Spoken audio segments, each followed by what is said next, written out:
নির্বাচন পূর্ব আচরণবিধি লঙ্ঘন ও নির্বাচনী অপরাধের অভিযোগে পটুয়াখালী ৩ গলাচিপা দশমিনা আসনের বিএনপি সমর্থিত প্রার্থী ও গণ অধিকার পরিষদের সভাপতি নুরুল হক নূরকে শোকজ করা হয়েছে। ২৯ জানুয়ারি বৃহস্পতিবার বরিশালের নির্বাচনী অনুসন্ধান ও বিচারিক কমিটির সিভিল জজ সাব্বির মোহাম্মদ খালিদ এ নোটিশ জারি করেন।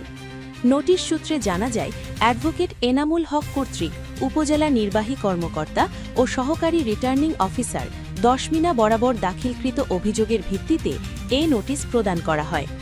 অভিযোগটি সহকারী রিটার্নিং অফিসারের মাধ্যমে বিচারিক কমিটির কাছে পৌঁছায়।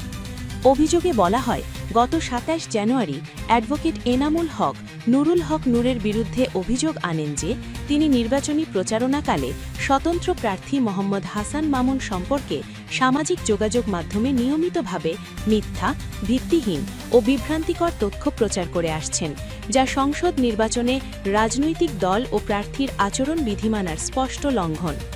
এছাড়াও অভিযোগে উল্লেখ করা হয়, গত ২৬ জানুয়ারি রাত আনুমানিক ৮টার দিকে পটুয়াখালী জেলার দশমিনা উপজেলার পাগলা বাজার সেন্টার চর বোরহান এলাকায় অবস্থিত স্বতন্ত্র প্রার্থী মোহাম্মদ হাসান মামুনের নির্বাচনী অফিসে নুরুল হক নূরের কর্মী সমর্থকরা ভাঙচুর চালায়।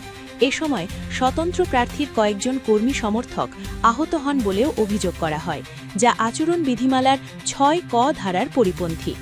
নোটিশে আরও বলা হয়, উল্লিখিত অভিযোগের বিষয়ে কেন নুরুল হক নূরের বিরুদ্ধে প্রয়োজনীয় আইনগত ব্যবস্থা গ্রহণ করে নির্বাচন কমিশনে প্রতিবেদন পাঠানো হবে না তা ব্যাখ্যা করার জন্য তাকে আগামী মঙ্গল